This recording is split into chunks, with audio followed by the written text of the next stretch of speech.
Hello everyone and welcome to Mentoring with Geraldine and the bite-sized YouTube channel. I hope you're enjoying my YouTube channel. If you'd like me to talk about anything in particular, then please let me know. And if you've got any comments, pop them in below. I look forward to seeing you soon.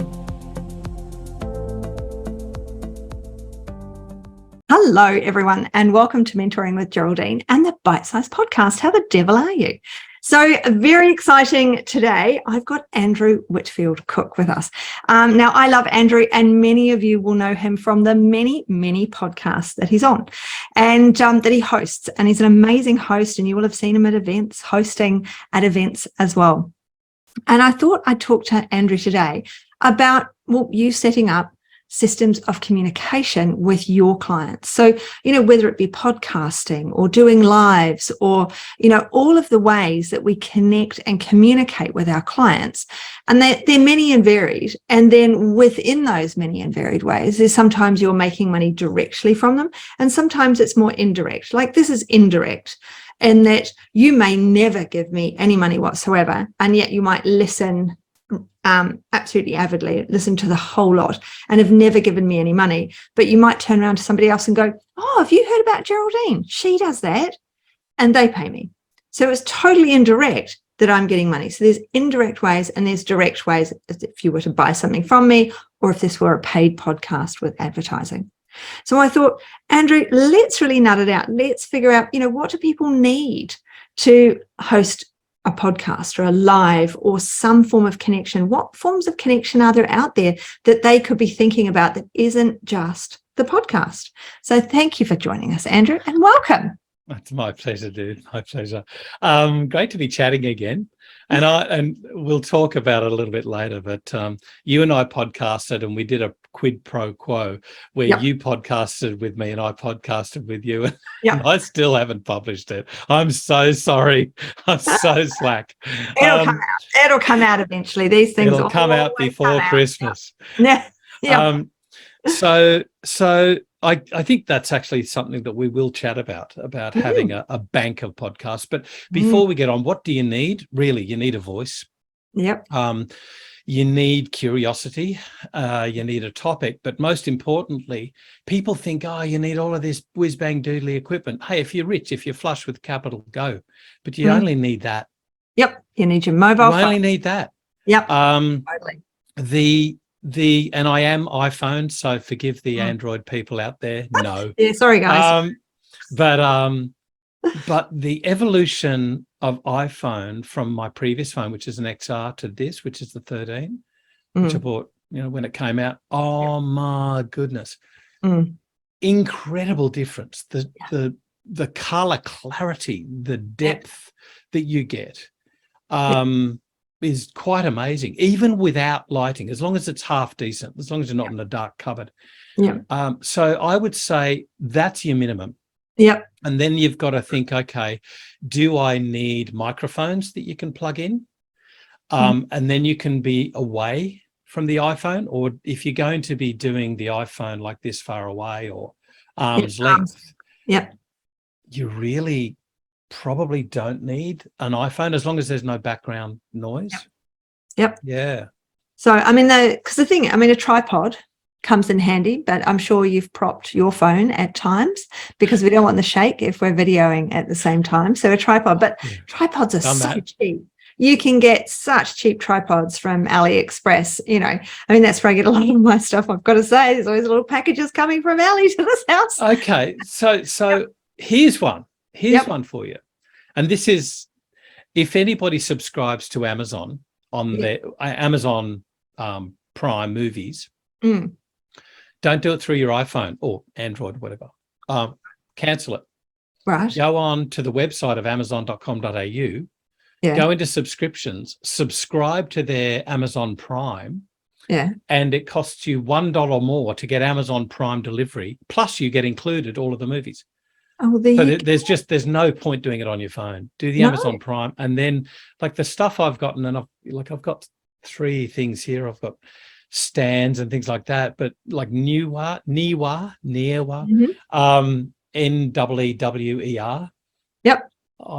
lights. I've got what's called a corn light. bore you, but it's basically like a cob, Yep. a Corn cob. cob of corn, and there's LEDs all over it, so they're Yep. really bright. Yep. And so and they're cheap. They're not Yeah. expensive. Yeah. That's Desk and a chair or stand up. yeah. Yeah. So the only thing to be mindful of is background noise. You can't always hear the noise that the microphone will pick up. So just be aware of that. Absolutely. It is with the microphone. I mean, like headphones are fine.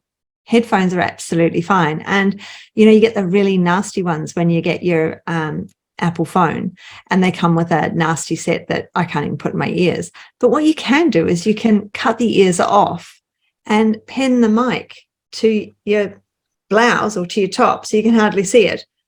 And who would know it was even there? Or if you don't want to cut it, just fold it over. So there's lots of ways of having mics without actually paying money for these things. And, a tripod is great, but if you can prop that phone up and it's not going to move. When I first started, I've got a music stand and I would put the phone on the music stand. And that was it. That's how I started rather than a tripod. And I would do them standing. I will always remember Tammy Guest. I'm sure she won't mind me mentioning her evolution of her podcasting or vlogging.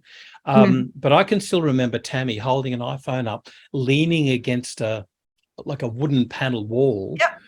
So there was a sort of background and the speakers in the background. She was just there with her in the foreground, speakers in the background, and she was just talking to the camera from this distance. So it cut out the outside hubbub. Yep. So she was quite close. And if you look on Tammy Guest's site and you look at her podcast through the years and you see the evolution of her podcasts, it's quite amazing to see. It's wonderful, in fact, to see the evolution of how she started. She just started. Yeah. And then, things and ideas came in and she got more professional at it, more set. And is one better than the other? No. When you're starting out with that evolution of a podcast from the start, I mean, everybody's is different. When I look back at mine from the beginning, very different to what it is now, because of course you respond to what people are asking you for. You're responding to what they're saying and what their questions are. So what the questions are coming in, you're like, actually I need to answer that. And of course, Facebook's a great place to find questions, as well as a great place to do lives. It's another way of getting into your client's head, just doing a live on your page. All of the social media systems love faces. They love people talking. So it's straight in there. These shorts that people do, I tell you, like some of them are cringeworthy, but the reels people like people like Dallas Fletcher, Body Fabulous. I mean, she's just incredible. She's so at ease in front of the camera.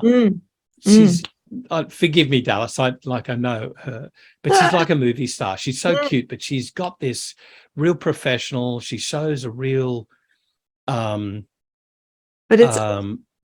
point. But she's so at ease when she's doing those pointing. Can you imagine me doing it? I'd be pointing to the wrong spot. I hate pointing. I hate the such pointing. an idiot. Yeah. Who's the other one? Jenna McDonald. Jenna McDonald with fertility. Really sharp points that are really pertinent for people with regards to fertility issues. Incredible stuff. And with a reel, because they can be recorded in advance. But, you're live, you can just get on and talk about what's irritating you or what's really interesting or what you want to share with the world. You can just come on and say it and get it out there. And with the, getting it out there, done is better than still sitting around thinking about it. Yeah. And there's a real imposter syndrome. We all have it. We all have it. Am I good enough? I want to be there. I want to be like them. I want to be like now I've forgotten his name, Richard. Come on, from Conversations. And everybody wants to be like Joe Rogan Experience. No, I don't. No. No thanks. And so sometimes you notice that you're, I waving my arms as I'm talking, and I suddenly think, oh, God, I hope people don't think I'm Tony Robbins or something. It's the last thing you want to be confused with some people. And it won't be Tony Robbins, Geraldine, because you haven't got his voice. I can't stand him. And no, lovely. I'm sure he's lovely. Nice guy. Yeah. But when we think about all of the different ways of communicating with our clients, and it's not just one-to-one, you're back in practice now, Andrew, I believe you're enjoying practice again. And it's interesting the way we connect with our clients. We connect with them on podcasts. You can have a paid podcast. You could be doing it through many systems that mean that people pay. You could do it as part of a package or a program. There's all sorts of ways of getting your clients to listen to you. Well, one of the most important things that I think about podcasts is there's only so much information you can get across in a consult. Yeah. And there's so much more information that they need to know or to understand, to share with family members. Yeah. They go home, you've spoken to them about, say, leaky gut. They go home and say, I've got holes in my stomach. Yeah. Not, because they don't understand the vernacular. So if you can say, hey, listen, I want you to go and look up this guy, Brad Leach. I want you to go there, watch their podcast. Yeah. Or here's a great podcast on, with Moira. Here's my own recordings. This is what I want you to listen to, because these are all that, they're already, all the information's here. We all have a different way of explaining it. I mean, I explain the gut like a garden and explain to my clients about a garden. So, if I'd pre-recorded all of those, and pretty much you can be doing it while you're in the consult almost, then I would have that for the next client to be able to say, go and listen to this, here it is. And by listening to your voice and having your voice in their head, they're going to remember via you and be encouraged to do what they need to do via you. Great point. Okay? They're going to listen to you. Yeah. So we were going to talk a lot about what sort of equipment you need and what else you need. And I'll be giving a presentation. I don't know when this is. This will come out after. This will come out after the ATMS presentation. Okay, but anyone, if they wanted to watch, because there's an ATMS symposium. That's the annual general meeting. And training, which I believe is recorded. So you can actually go back and buy any of the ATMS trainings, past trainings. So you can go and look it up if you are interested. And I'll try and put the link at the bottom so that you can go back and check it out. So what Andrew's speaking at. So I'm going to be presenting there. And, you talk about equipment and you talk about setup of podcasts. And what I've looked at online, there's a few things I disagree with, because they say, do this, do that, record it, and then decide on your name. What? How are you going to introduce your podcast? So the first thing you've got to do is find out, what are you going to call your podcast? That's number one, because you search through, and it's actually happened to somebody that I freelance with, that the name was already taken, but that person was inactive, hadn't been active for a long time. So they thought, oh, okay, we'll just take over that name. We'll do something similar. But people still get confused. Yeah. So make sure it's simple, make sure it's direct. Don't say it's, our community billboard, because what does that say? Yeah. But you say something like bang, like Natural Medicine Podcast, bang, or Integrative Medicine Hub, whack. That's exactly what it is, So you can then hone in on a select demographic. Yep. Because you really want to know who your niche is and what you're going to be talking about. I mean, mine, Mentoring with Geraldine, the bite-sized podcast, it's bite-sized because I want to keep it nice and short. And really, I'm kind of covering a lot of bases. It's like Mentoring with Geraldine. So it's like Natural Medicine Hub. You can cover a lot of bases with a name like that, but it still says what you are. If you were fertility, you might say Fertility with Geraldine, or something, I don't know, IBS with Geraldine. Because then we can. Sorry to stop you. There's a great one out there. It's called Sex with Emily. Well, there you go. She's a sexologist, and I mean, there's a hook. There's a bang. There's a hook for you, isn't it? It's a cracker. So I mean, it's just really saying what you're going to talk about. If you have got that niche and you've got that idea, and then choosing the area. Is it going to be medical? Is it going to be natural medicine? Is it going to be entertainment? So you do have to decide on your category. And then when you launch, you need a few in the pocket so that people don't just launch to one, because they might launch to one and then listen and then think, oh, that's the end of that, and don't go back again. Whereas if they've got a few to listen to, so you've already got a few in the bank, It means they've got something to, binge on and then leave the review. And there's another point to that as well, and that is that not every interview hits the spot. No. Some people have a bad day. They're not phased. I mean, heck, what about people with long COVID and their memory just isn't there? I've spoken to somebody, the pre-chat, the preparation chat was incredible. I was so excited. And yet the actual podcast was lackluster, to say the best. Yeah. Sorry, to say the least. So people just have a bad day sometimes.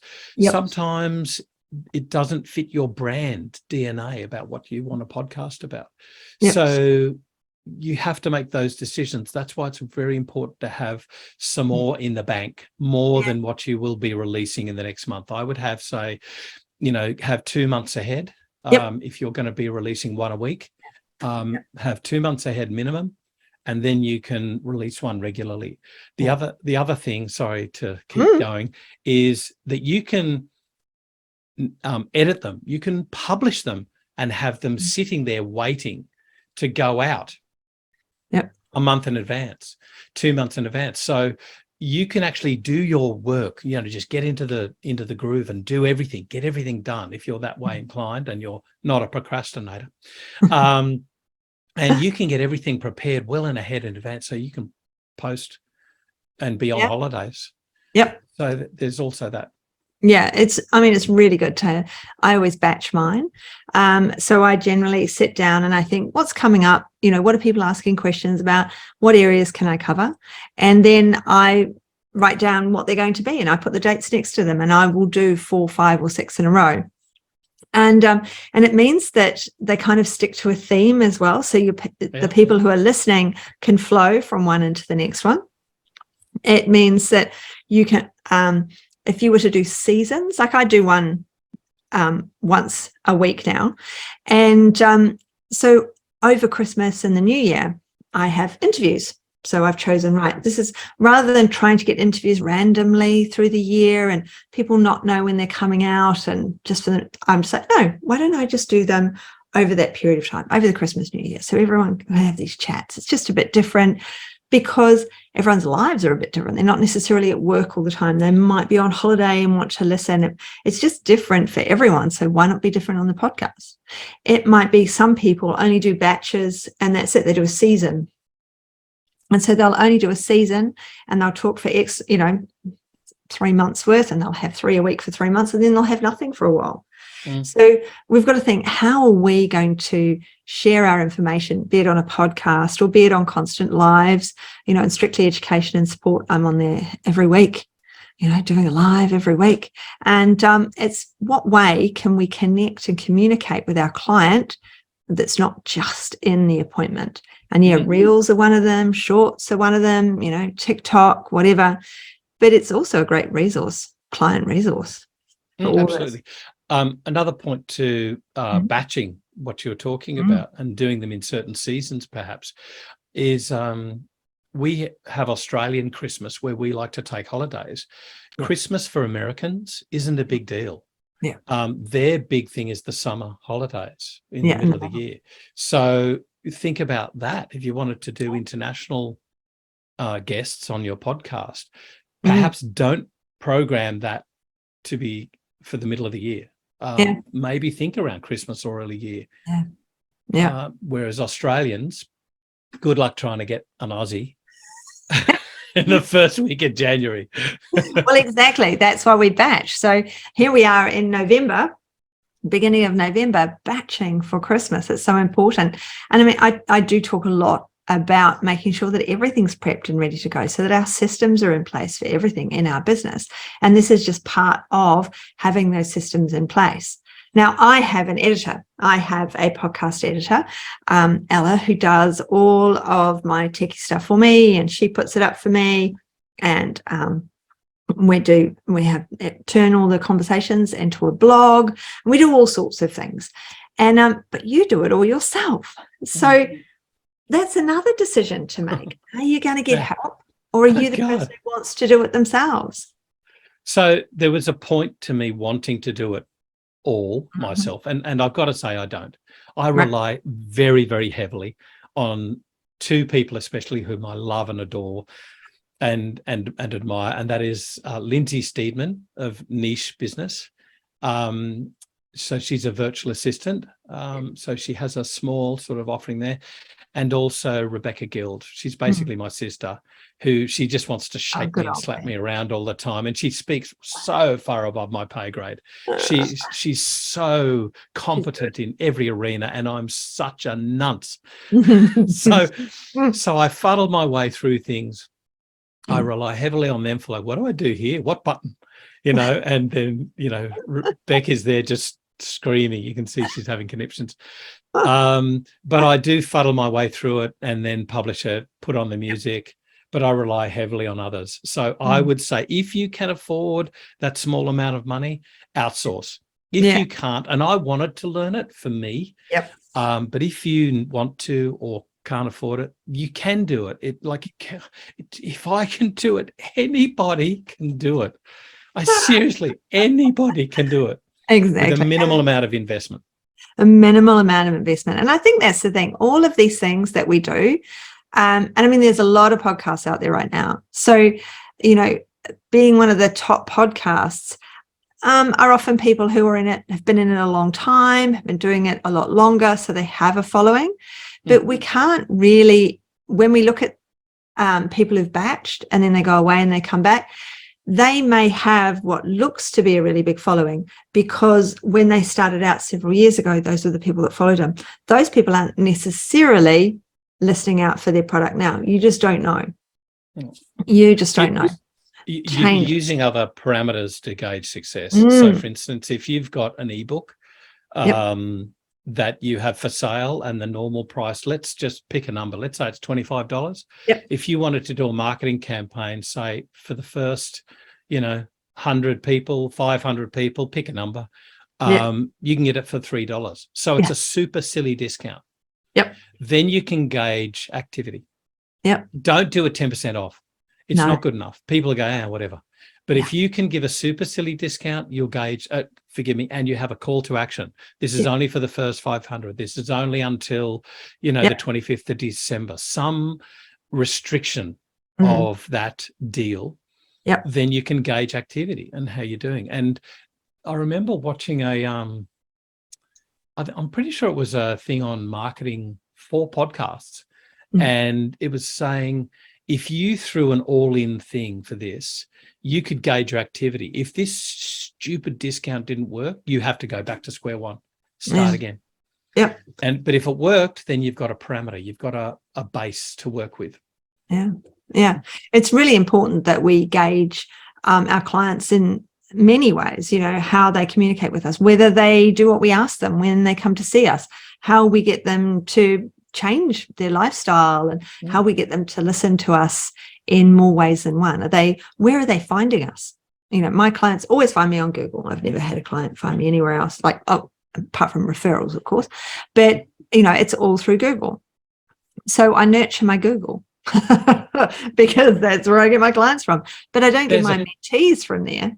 They come from Facebook because that's where I hang out. They come from the podcast because this is where I'm hanging out.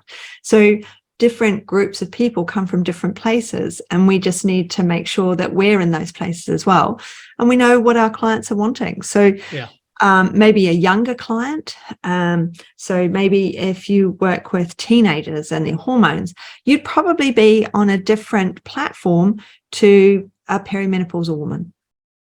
It's the same thing. We're in different places. I'm in TikTok and they're moving. But really that is a young person's. There's lots of different systems that we're just not up to. We're not on. No, but they're also changing. Just the other week, two weeks ago, there's a very well-known YouTuber. His name's Answers with Joe. Now, he's very science and space sort of derived stuff, so my nerd. But a good guy, a nice balanced sort of guy. Anyway, he's made his money, and, he's got a YouTube placard in the background sitting on his bookshelf.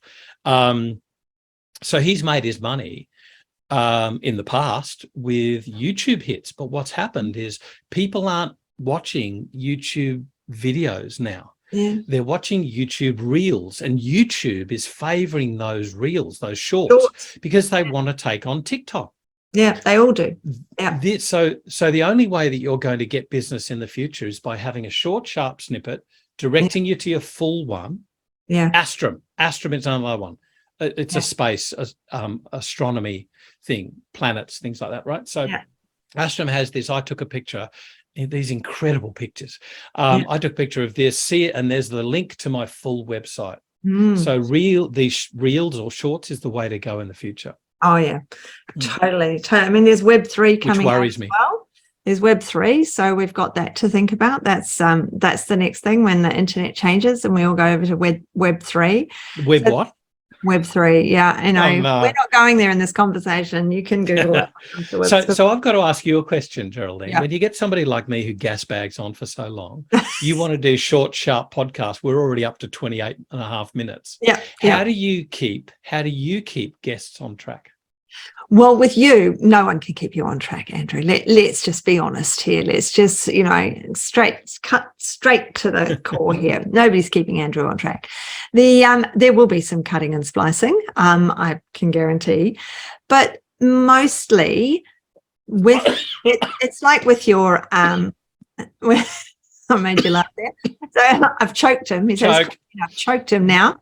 So it's like with your clients, right? We need to head them in the direction we want them going. And then when it's time for them to go, we open the door for them to leave. And it's literally as simple as that. So, I mean, with you, it's more of a chat. And I think that everyone will realize it's more of a chat. But I think that's also nice when you're on a podcast, that sometimes it isn't a stressful situation. You know, you're driving your car. I know a lot of people who listen to the podcast while they're driving. And hopefully what it's doing when I chat with you is they're thinking about, well, where could I do a live? Where could I, and you can't do it while you're driving your car. I think that's probably illegal. But while your car's stopped. But where can I do it from? How can I do it? Lots of lives are done from cars. Lots of lives, because as long as you're down a quiet road, you're not on the main road, you could anywhere really. I mean, a podcast. Naturopathic yoga does it. I think Amy Mingan, naturopathic yoga. Anywhere you want to be. She does it. She does those carb blocks. Yeah. Anywhere you want to be. You can be absolutely anywhere. If you just want to podcast, though, if you want to purely podcast and not film yourself, you just want the recorded voice, then the best place is your closet. There's no coming out of the closet. So you're in your wardrobe, because that's got all the soft clothes around it. So when I was purely podcasting, when I wasn't recording, because a lot of these are like today's one is recorded and it's on the YouTube channel as well. So these ones can't be done from my wardrobe, but the ones before that were purely podcast, purely voice, they're generally done from my wardrobe, because it's all softened. When I've had to do them on holiday, where did I go? We went somewhere or other, went to Queensland somewhere or other. And I got a message, you're one down, you haven't got one. But, like for Thursday, and I was traveling on that Thursday. I was like, I have to do one now. I have to do two. We can never just do one, because they don't flow so well if you just do one. And so there is a bit of a glitch around September when I had COVID, and they weren't flowing because I couldn't do more than one at a time. So there's a few around September that you might want to just skip, everyone. Anyway, but I couldn't do one. So I ended up, and I was in Queensland, so it was warm. I ended up, there was a lawn, and it's sort of an internal cupboard between the bathroom, sort of a cupboardsy laundry thing between the bathroom and all the bedrooms. I ended up going in there, shutting the doors, putting a rug over my head, over my headphones, over the computer, and doing it under that, so that it softened the sound. Because that's the thing, being in a car, it softens the sound. Being in that more enclosed environment softens the sound. Whereas when we're in a big room, you get a lot of echo, a lot of water sound. You can also buy this sort of stuff. Yeah, you can get foam. So it's like an insulation foam, like a sound dampening. Forgive me, I'm away from the mic. A sound dampening foam. But I think the big thing is have something to break up the room, soft furnishings, rug, even a rug on the wall will dampen that hard reflection from the plaster. Paintings, anything like that. A bookshelf. Bookshelf, that's right. Things that are plants. Things that are going to mess with the hard lines of a room. The other thing I was going to say, just to offer your listeners, is from the beginner to the expert podcaster, and I'm going to treat myself somewhere in the middle there. So there was advice on a website. It was actually a podcasting website. I think it's the one I use, Buzzsprout.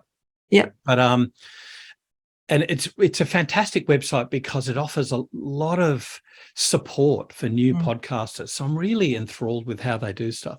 But they talk about, do you have a planned or an unplanned podcast? Now, you and I didn't set any questions for today. No. So, basically, God help us. But but it talks about, do you have a planned or an unplanned podcast? And it says the beginner should have a planned podcast. The expert, maybe not so. And if you want to use humor, and there's a few more things, or if you want to delve more into the subject, the guest's story, their persona, like Richard Feidler. I just remember his name on Conversations with ABC. So he just delves into it. Now, I don't know if he sets any questions, but God, he gets some incredible, juicy information out, some stories. I believe in somewhere in the middle, because you certainly want to get some clinical stuff, but we also want to know about who is that guest, what drives them, what's their experience, what's their credentials, what's their history. So for me, I set a framework, I set some questions, but I let the conversation go. And if we don't tackle all the questions, big deal, get them back again. Absolutely. So for you, we didn't set any questions. We just went, let's talk about podcasting. That was the theme of today. Let's talk about podcasting. So whereas normally with someone, I'd be like, let's talk about this subject, how you got into this, what you've done, your business to date. But I let all of them flow, because that way I feel, I guess because of who I am, I'm a chatterbox anyway, I feel I can get more from that person. If I've got something I really want to ask them about, then I'll write myself a note. I will have little notes in front of me, and they will be, might be something specific. They've invented, look at you with your notes, they've invented a product. So, and I want to talk specifically about that product. Now, I might have come on here and you've invented coffee. Okay, you've invented coffee. I know that's what you're drinking, what you're almost choked on. So you've invented coffee. You are the inventor of coffee, and I want to talk to you about it. But you've called your coffee Coffee X. Now, chances are, because I'm talking to you, I'm going to forget the word Coffee X. Right? I'm just going to forget that at some point. So I will write that down in front of me, the one word I know I'm going to forget, and I will write it down. Like, there's some things that you just think there's going to be that moment when I'm trying to think of Richard Feidler and Conversations in ABC, but I'm also going to want to talk about your new product, Coffee X, in relation to Richard, and I'm going to forget, and I'm going to remember his name and forget the name of the brand of whatever it is you've produced, or I'm going to remember the brand and not the person's name. Absolutely. And you can even do it like I've just written down Feidler. And I look at it and, man, that's bad. But my key in my mind will awaken this response and go, that's what I was doing. So you don't have to be going, yeah, sure, and looking down. For the listeners, I'm looking down at my notes right now, away from the camera, and now I'm looking back up. You don't have to do that. I can continue to look at Geraldine in the camera and just scrawl something on paper. Your mind will have that hook, so that when you glance down at your paper, you'll go, oh, yeah, that's what it was. Yeah.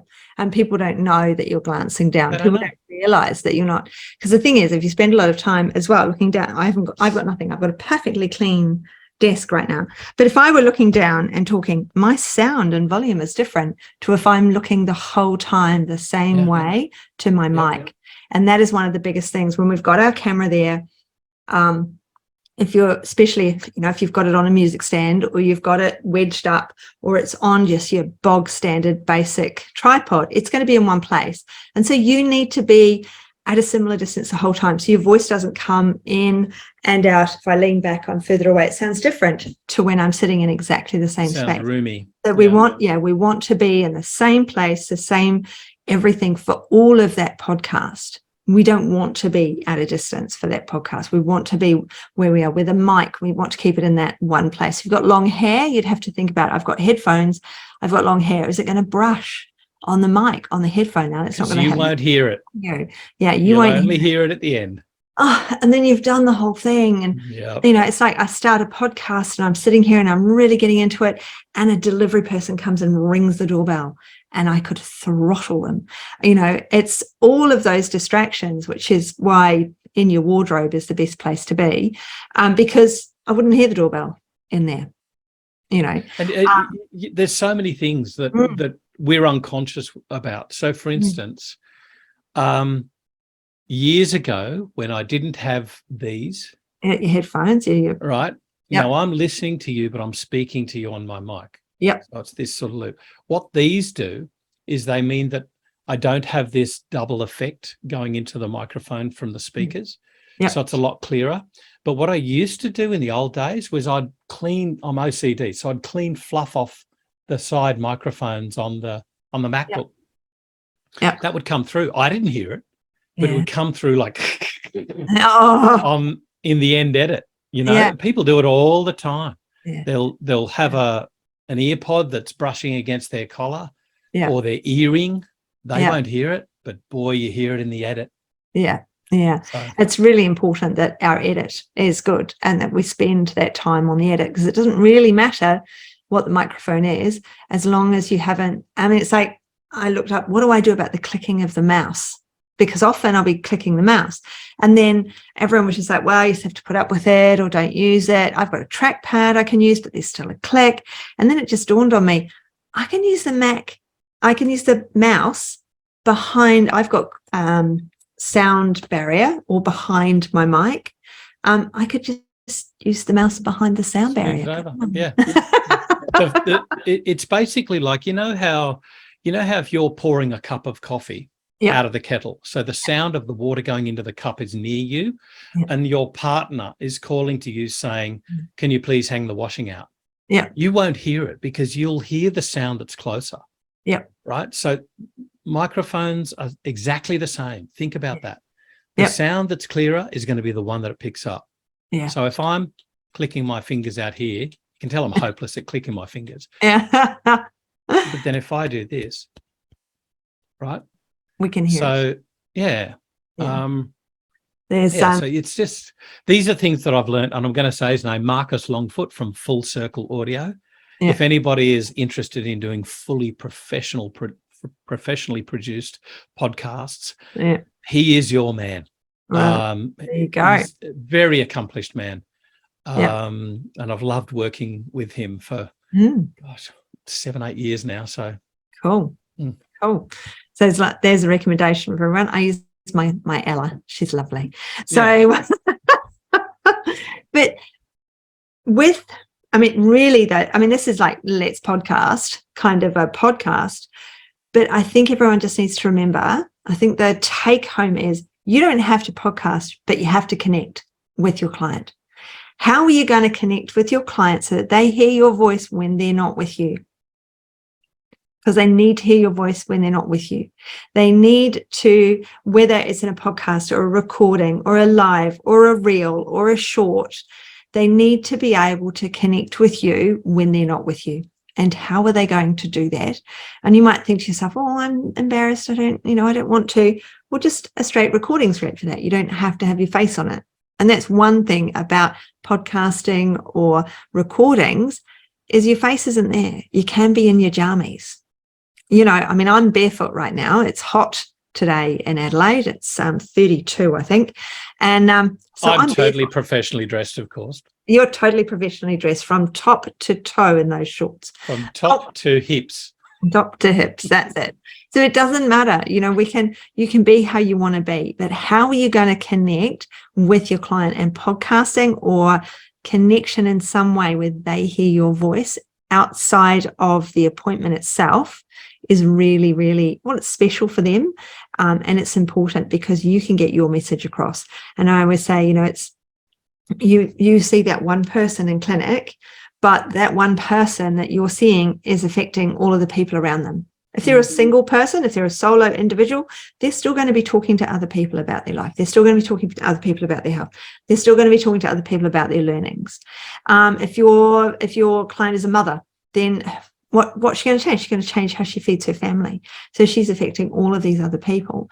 And if we can't have these people in our office all the time. They're not going to uni. They're not doing 3-hour lectures. And our offering them 3-hour lectures isn't the way to go either. But we can offer them these 20 minutes, half an hour of why to eat protein, how to eat protein, why to eat green vegetables, fruit, all of the things that we want to teach to our clients.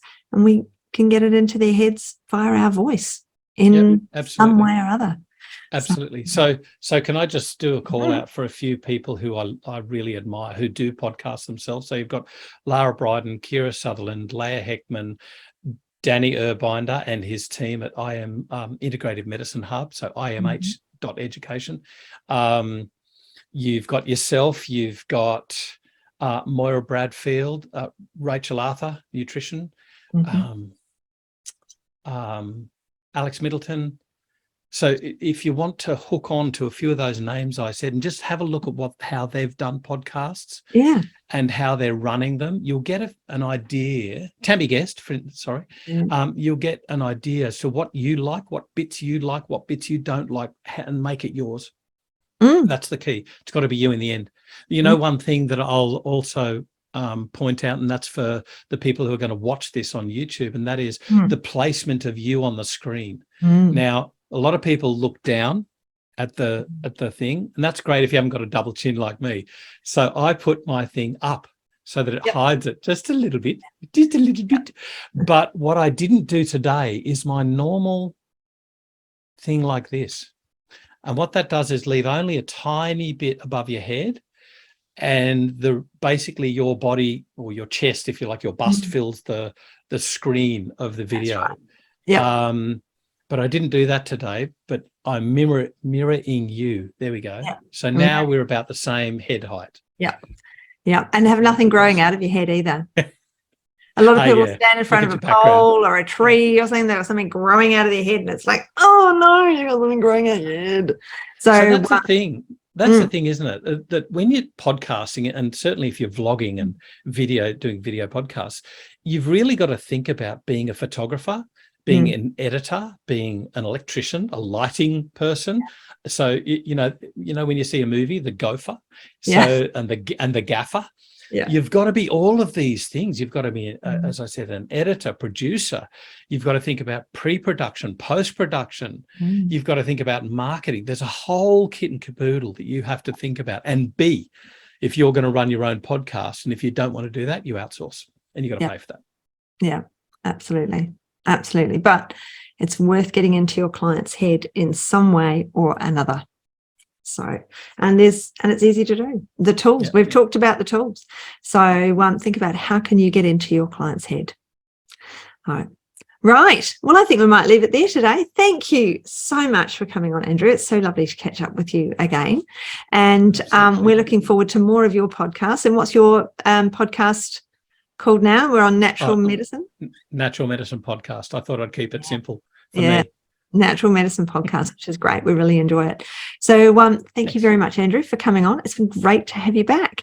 My pleasure, Geraldine. Thanks so much for having me on. See you, everybody. Thanks so much for joining me today. Don't forget to rate, review, and subscribe.